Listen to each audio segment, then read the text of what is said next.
Слово для выступления предоставляется представителю Верховного суда Сапьяновой Маргарите Насаркановне.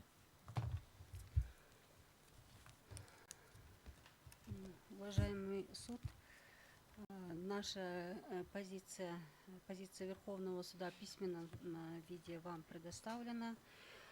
Если остановиться на ключевых вопросах, хотелось бы отметить, что извещение лиц, участвующих в деле, необходимое условие гражданского судопроизводства, является ключевой гарантией справедливости и эффективности судебного процесса. Это обеспечивает сторонам право на защиту и участие в процессе, что является одним из основных принципов справедливости.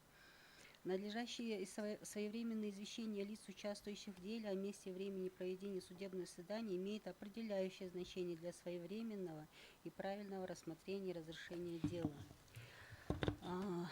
Извещения и повестки направляются участникам процесса заказным письмом с уведомлением о вручении адресату с таким расчетом, чтобы они имели достаточный срок для подготовки к делу и своевременной явки в суд.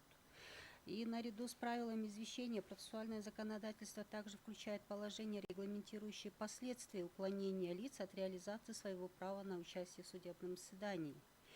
И в соответствии со статьей 131 Гражданского процессуального кодекса лица, участвующие в деле, и иные участники процесса считаются извещенными надлежащим образом, если к началу судебного заседания, проведения отдельного процессуального действия, суд располагает сведениями о получении адресатом направленному ему извещения либо повестки, а также еще в 3 случаях, когда адресат отказался от получения извещения повестки, и этот отказ зафиксирован.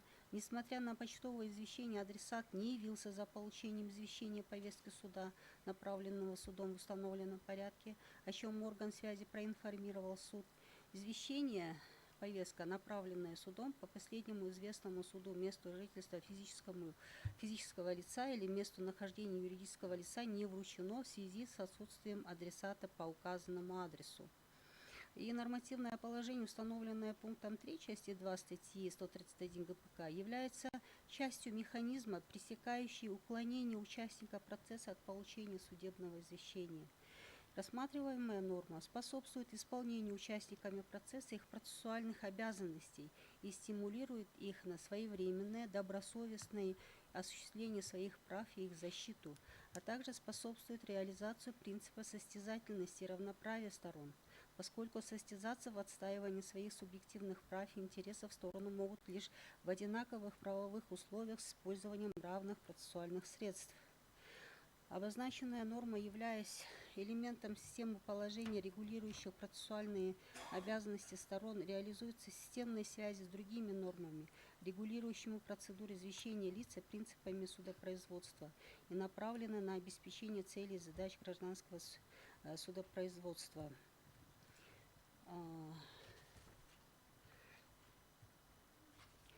И принимая во внимание, что право граждан на справедливое судебное разбирательство обеспечивается надлежащим уведомлением лиц, гражданское процессуальное законодательство устанавливает не только стимулирующее на добросовестное поведение участников процесса нормы, но и закрепляет механизмы защиты нарушенных прав в случаях, когда дело рассмотрено в отсутствии кого-либо из лиц, участвующих в деле, не извещенных надлежащим образом о времени и месте судебного заседания.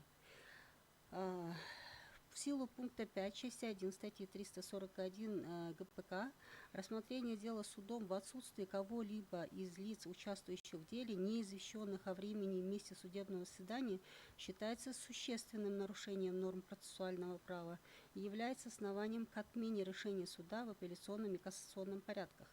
Также в случае рассмотрения дела в порядке заочного производства ответчик вправе подать в суд, принявший заочное решение, заявление об его отмене в течение 5 дней с момента получения копии решения или обжаловать заочное решение в апелляционном порядке по истечению срока на подачу заявления об отмене этого решения. Это предусмотрено статьей 237 ГПК. И в соответствии со статьей 242 ГПК заочное решение подлежит отмене с возобновлением рассмотрения дела по существу, если суд установит, что неявка ответчика в судебное заседание была вызвана уважительными причинами, о которых он не имел возможности своевременно сообщить суду, и что при этом он предоставляет суду доказательства, которые могут повлиять на содержание решения. И хотелось бы еще отметить, что часть 2 статьи 37 Гражданского процессуального кодекса гласит, что лица, участвующие в деле, обязаны добросовестно пользоваться всеми принадлежащими им процессуальными правами и выполнять свои процессуальные обязанности. При невыполнении процессуальных обязанностей наступают последствия, предусмотренные настоящим кодексом и другим законодательством Кыргызской Республики. И таким образом рассматриваемые нормы не являются частью механизма судебного извещения и, пресекая злоупотребление процессуальными правами, призваны повышать ответственность лиц, участвующих в деле, и не ограничивают и не умаляют права граждан на судебную защиту, а регламентируют последствия злостного уклонения лиц от реализации своего права на участие в судебном заседании. Положение, установленное пунктом 7 статьи 129 ГПК, предусматривающее обязанность лица, принявшего извещение, вручить его адресату в случае его отсутствия на момент вручения, также направлено на соблюдение процессуальных прав сторон и гарантирование их участия в судебном процессе, являясь способом обеспечения своевременного информирования лица о возбуждении гражданского дела, не ограничивает, также и не умаляет право граждан на судебную защиту.